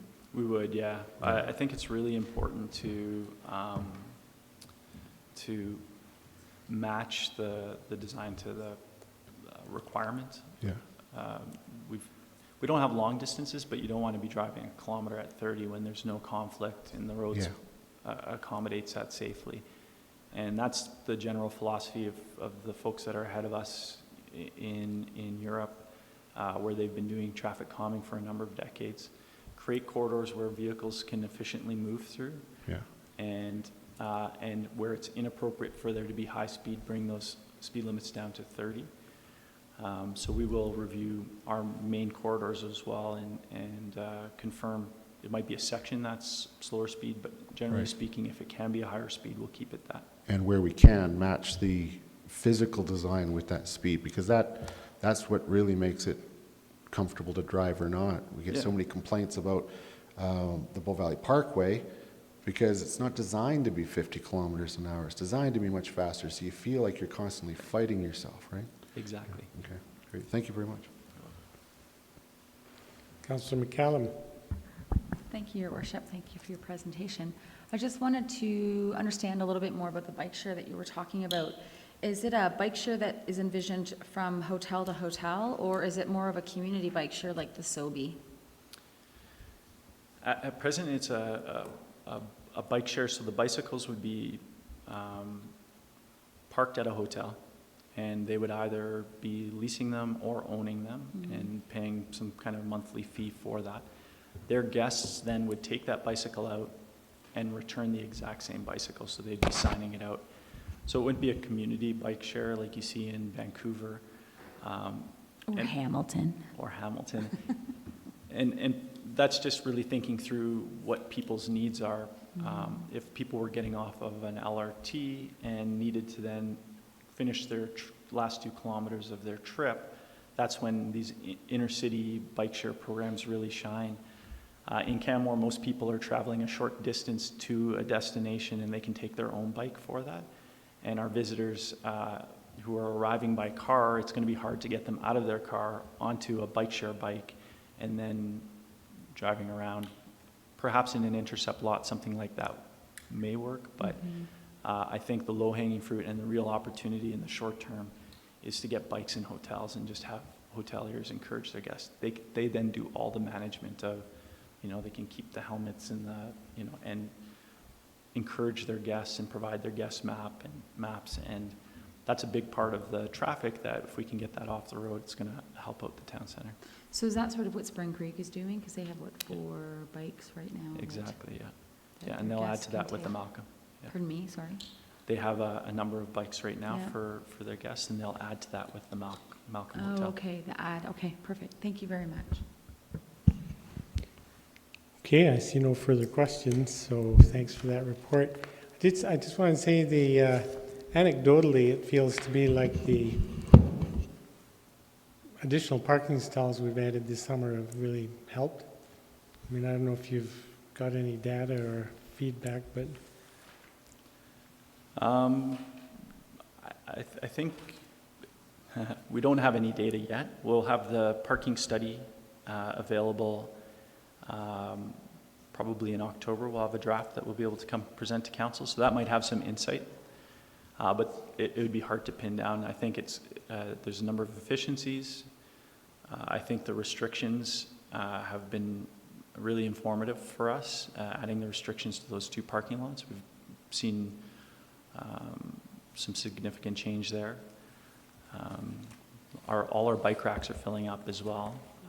So I think more people are walking and cycling. So I think maybe it's a combination of factors, but yeah, there is available parking, generally speaking, for people downtown. More noticeably. Okay, thanks very much for that report. Then I will move on to Councillor updates. And I'll give a quick update on my activities since the last Committee of the Whole in June, since I wasn't able to prepare a written one.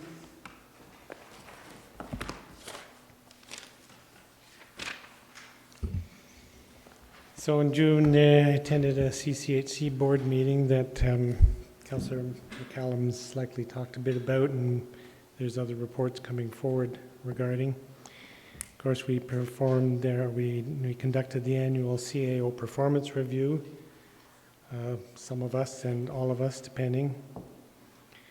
I attended 2 days of the Municipal Government Board hearing on our appeal of the Dead Man's Flat Area Structure Plan, which we're still waiting to hear the results of. Attended the June AUMA Mayor's Caucus in Olds, where the discussions focused around the current MGA revisions.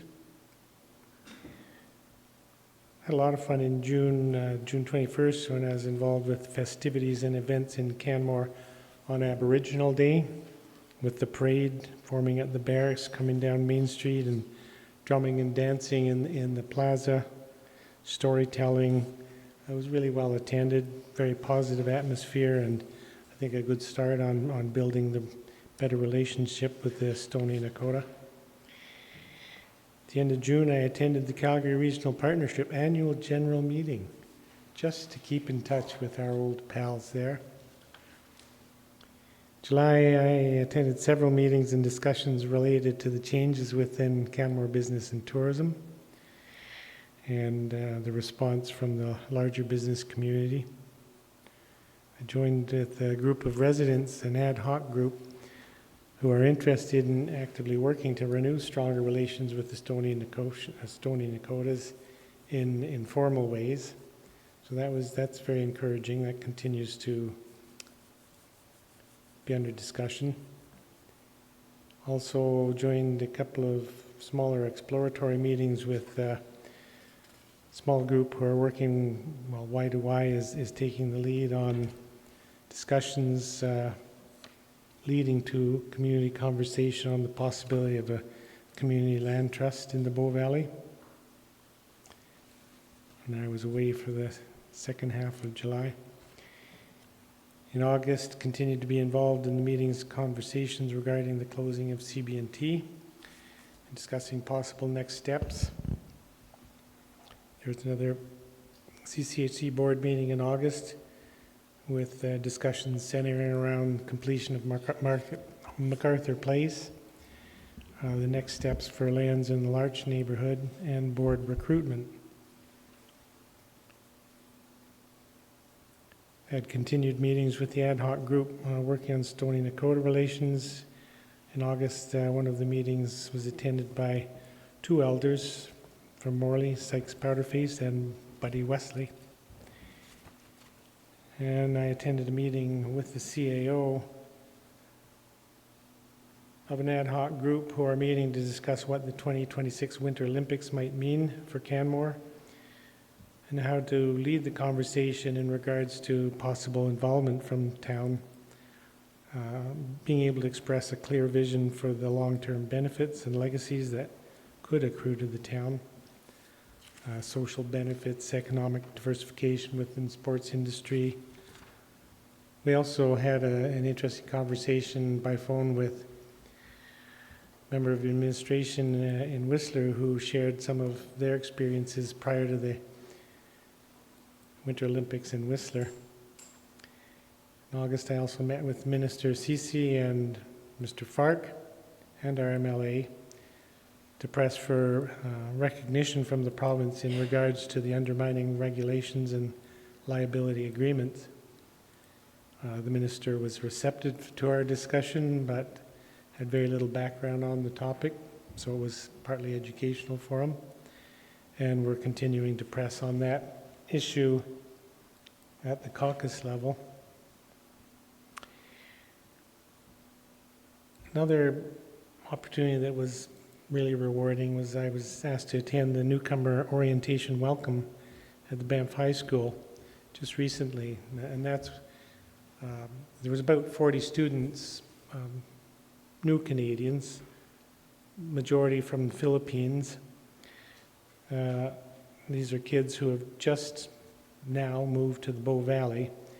Their parents had been employed through the temporary foreign worker program and were able to qualify for Canadian residency, at which point they're able to bring their kids. It was a little emotional actually to talk with some of the kids, and many of them hadn't seen their parents for anywhere from 3 to 10 years. Crazy. And yet the kids were like really enthusiastic and excited, chomping at the bit, and just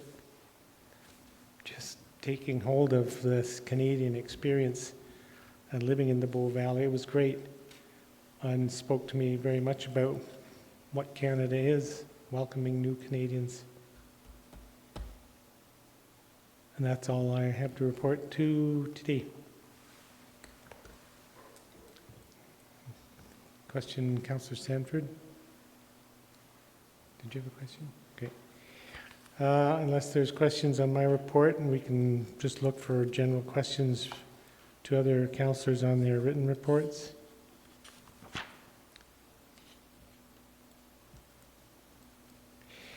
I just have a question for Councillor Sanford regarding the Creative Combat on October the 1st, Saturday evening, and attending the gallery and studio tour. So these are both a part of the Alberta Culture Days, is that right? Yeah. So essentially a continuation of what used to be the Art Speak Festival? I think it's the contribution to Alberta Culture Days from the Arts Place. And Creative Combat is something that was identified as being a very significant fundraising opportunity for Arts Place, so they positioned it in that weekend. I can't say that it's Art Speak replacement, it's what Arts Place is offering. So I'm not sure how it integrates with what the town is doing in that regard. But there are the studio tours taking place that weekend, and they're collaborating with those people as well. So. Okay, and having attended the Creative Combat last year, I highly recommend it to everybody. It was a lot of fun. Are there other questions for members of council? Councillor McCallum, just to report on regional housing. The fourth bullet under that section, you talk about the social housing stock locally now belonging solely to the government of Alberta, giving BVRH the ability to work directly with the province to refresh or renew. So that implies there may be some significant upgrades in the future for the Woodland project?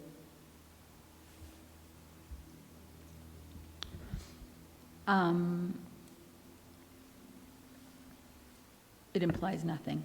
It implies that we have the ability now to only have to deal with one stakeholder when it comes to the futures of those lands, as opposed to dealing with two stakeholders. So in the 70s and 80s, when the funding was created through CMHC to fund a lot of these social housing projects in the valley, the federal government had a share in the mortgage, as did the provincial government. The federal government's share in that mortgage has fallen away, and in communities where the stock itself has depleted, or sorry, not depleted, deteriorated, there are some funds that are coming from the feds to sort of upgrade those. But I think in our case, because the value of the land is so great, we are in an opposite situation than most municipalities across the country. There might be other arrangements that can be made. So this ended up in my inbox the day before our councillor update was due, so we really haven't had any time to find out what it really means, boots on the ground. But from a strategic perspective, Bow Valley Regional Housing has always wanted to look at how we can take some of our stock and multiply it. And some of our stock is just not appropriate for the clients that we serve anymore. So it gives us more flexibility in terms of who we have to deal with. One less barrier. Yes. Thank you. And a question for Councillor Russell. I'll have to wait till I see him next. Are there any other questions? Pardon me? Councillor Sanford. I just had a question for Councillor McCallum regarding the Bow Valley Regional Housing Vacancy Report. And it seems that there are vacancies in just about every unit, but there's extensive wait lists. So can you just describe how the vacancies reconcile with the wait list? It's on page 15. So, Bow River Lodge, we have 3 units that are vacant, and the people who are on the wait list aren't interested in moving into those units. Those are the old units. They're generally 150 square feet. They have a shared bathroom, and the feeling that we're getting from people out there is that, from seniors, is that they would prefer to wait to the new building to come online, but they still sit on the wait list. So when a unit comes up, they are offered it. If they aren't interested in that unit, then they can drop back into the wait list, and they're offered a unit so many times. But in this case, these are the old, tiny, shared bathroom units that most aren't keen on. Cascade House, there's 1 vacancy with 5 on the wait list. That's probably somebody's either moved or passed on, and that unit now has to be deep cleaned before the next person can move in. And that would be the same in Bow River Homes, Mount Edith House, as well as community housing. The single unit, generally, they have to be rehabilitated in community housing before, and that can take anywhere from a couple of days. It can be just paint to a full rehab, depending on how long the previous tenant was in there. I know in one case at Mount Edith House, there was a gentleman that moved. I think he actually passed away, and he'd been in that unit for 20 years. So a deep, like carpets, cupboards, everything needed to be replaced. So those are just transitional vacancies that happen when people It's a true come and vacancy go. report, though. Yeah. We want to make sure we're transparent. Yeah. Okay. Is there any way we could somehow incentivize those smaller units in the Bow River Lodge where people might get a jump on the system if they take them? Could they advance more quickly through the process? I don't know. It just seems It used to be more. We used to have unfortunate. 7 at one point, so we have had more people use them, take them on. I think it's just a matter of, Yeah, they're being turned down, so it would be interesting to see if we could get more uptake on those vacancies. no, I know. It's the best we can do. Yeah. And unfortunately, there has been discussion about can we offer them to somebody that's, say not necessarily a senior, but is disabled. But under our mandate, our ministerial order, we are not permitted to do that. So Okay, thank you. you're welcome. Moving then to service area reports. Are there any questions for Section A, CAO's office? Councillor Cressert. Thank you, Your Worship. Through the chair to CAO. Just wondering if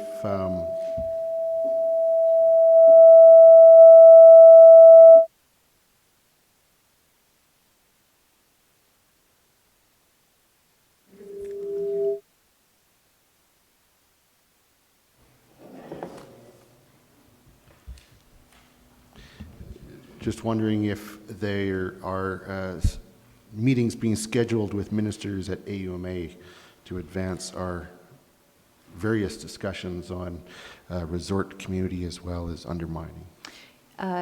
Yes, we have put in the only minister that we've had formal notification of attendance at AUMA is the Minister of Municipal Affairs, Danielle Hervé, and we have requested a meeting with her. We are also requesting meetings independent of AUMA. At AUMA, you kind of get 10 or 15 minutes, and so we are looking to do some advocacy outside of that as well. Right, because I know sometimes we've gone right to the legislature. Yes, Yeah. yeah, so we are. Excellent, thanks. And then I had a question under A4, where it says under Human Resources, our first live payroll will occur in early November. Thought we only paid live people. So I obviously don't understand what that means. So essentially, we're moving from a paper manual process for payroll to a electronic automatic process. So council is paid through our payroll system, and you fill out your timesheet maybe on a computer, but when it gets to our payroll administrator, she actually has to enter that into the system by hand. Moving into November, and council will be trained, as all staff, on how you'll get your own independent login, you'll enter your hours and your pay, and that system won't have to be re-entered by hand. So we're going fully electronic and automatic. So just to follow up on that then, there's obviously will be, because I imagine for various different things, whether it be expenses or in our case per diems, there needs to be a sign off and a check and balance.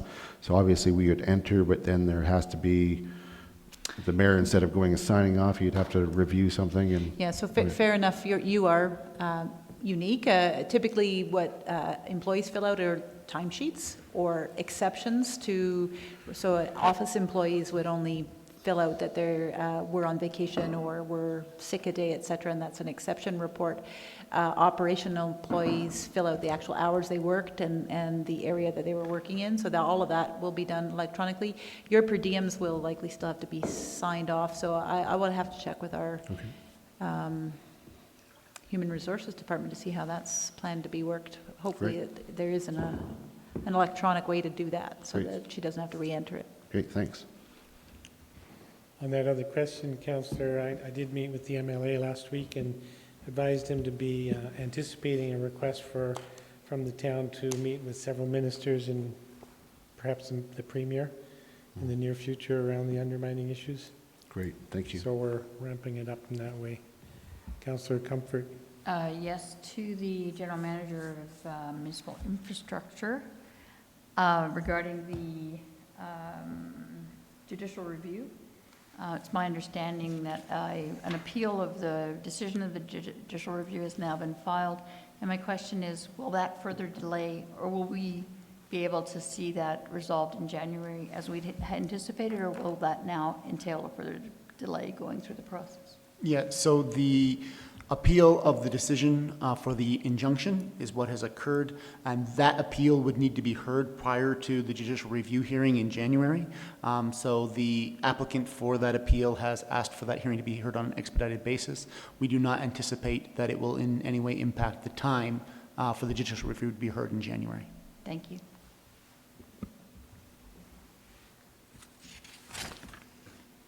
The questions then under Section A, Section B, Municipal Services. Just want to note the comments under Protective Services about Chief Sikorsky's time in Fort Mac. I think that's great that he was recognized in that way as having saved the day. Good for Chief Sikorsky. Are there questions from council for that section? Councillor Sanford. Thank you, Your Worship.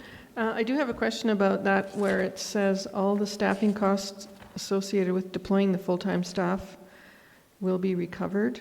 How does the town recover that funding?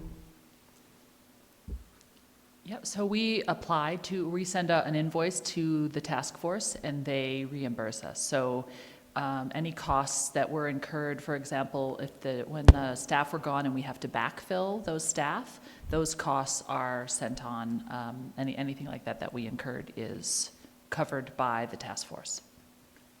So is that the Canada Task Force too, that they're part of that organization? Yes. And then they They reimburse us? Okay. Correct. All right, thank you. Questions there?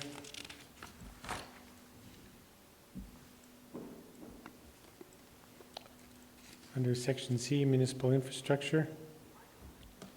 Councillor Comfort. Yeah, I just was spoken to a little bit in Mr. Sarte's presentation. Just curious about the pathway project to the Nordic Centre. Tender is ready, but we require agreement from the province still pending. What agreement from the province do we need, and how can we expedite that? How do we expedite it is a wonderful question. As it turns out, there is a small portion of land that the pathway needs to cross that nobody actually knew existed, but apparently it belongs to municipal affairs. And municipal affairs, it's one of those remnant parcels, and municipal affairs, unfortunately, doesn't have a mechanism for providing a access easement. So we're in sort of the bureaucratic Limbo is the word you're looking morass of trying to navigate that. So we are doing what we can to find a solution to that, but it is problematic.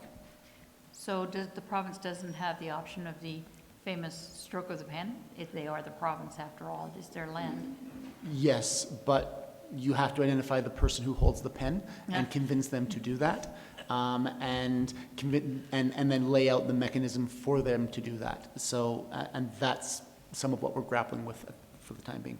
Thanks and good luck. Thank you. Councillor Crowser. Thank you, Your Worship.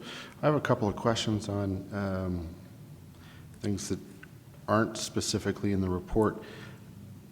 With regards to engineering services and projects, and I wish I had remembered to ask this when Mr. Sarte was here, what's the status of the continued landscaping and path creation and paving along Cougar Creek?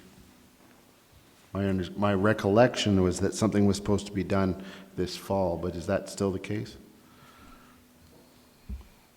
I would have to check with Mr. Sarte in terms of the status of that. Some work was meant to be done this year. Some of it was also going to be delayed until after the in-channel works, because we did the additional project this year with funding from Alberta Transportation. So some of it was pending the completion of that work. So I'll have to confirm with him what the status of that is. I'm specifically referring to the section between Elk Run and the highway. My next question is about Elevation Place. I noticed on the back exterior wall there's a number of different holes where they've been doing some remedial work. Is there a timeline for when that will all be completed? The short answer is no. The problem that they're trying to fix has proved to be more challenging than was originally anticipated. And so each time that they're advancing the repair, they're finding further evidence of concern. So until such time as they have exhausted that process, we can't provide a timeline. The positive news is that Graham has recognized that this is a warranty issue and that they are covering it on warranty, and it's certainly in their interest to get this wrapped up as quickly as possible. It's just a complicated, complex project to solve. Okay, but it's moving ahead and it's on their dime? Yes. Okay, thank you. Councillor Sanford. Thank you, Worship. Can I ask a question about D, the developers of 110 Montaigne Road have informed us they will be demolishing the majority of this development and applying for a new permit. Is there a timeline that they have to adhere to have the demolition?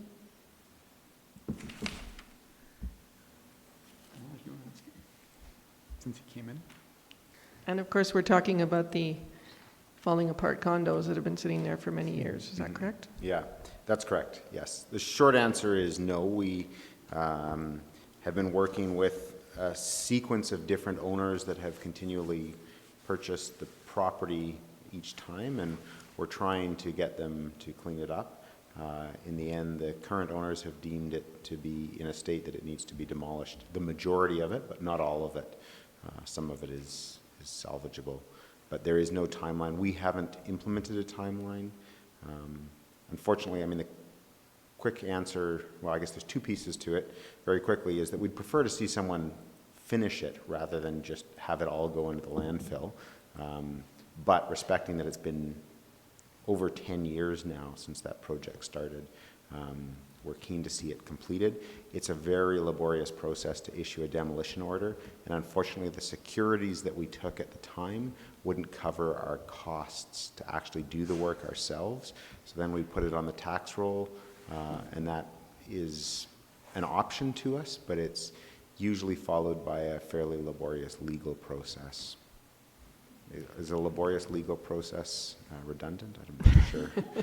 Well, here it indicates that they have applied for the... Yes, they so have. that That's means correct. that they're motivated to do Yes. it. That means we're not instructing them to do it. They're Exactly. motivated. Yes. So in that regard, it sounds like it will Yeah. move ahead faster than it has in the past. We're optimistic. Okay, good. Well, that's good to hear.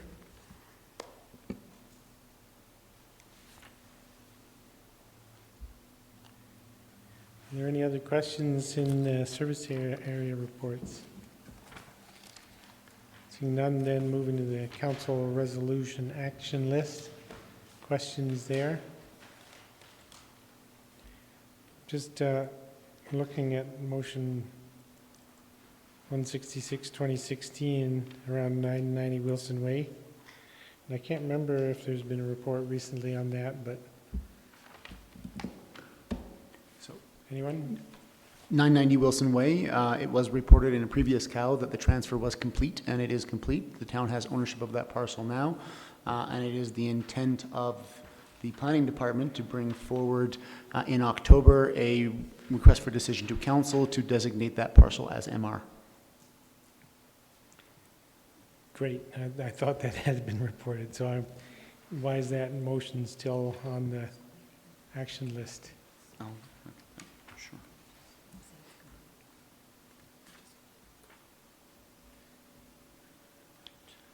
Shouldn't it just be deleted now?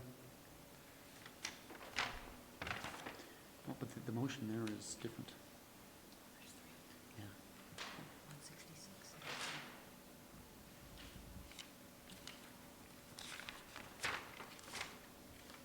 I don't have 160.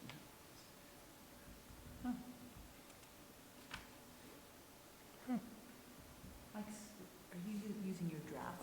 I'm using the draft, sorry. Has there been updated The one? question specifically around motion 166 only? Yeah. There's three in a row there. Yeah, just 166, which is So completed. 166 is completed. Sorry, that should have been updated. The others are in progress. Right. Okay, just housekeeping then. Any other questions on any of the other reports? Seeing none, this time I'll move that we go in camera. Those in favor? Opposed? Motion's carried unanimously.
Oh yeah, out of camera, adjourn.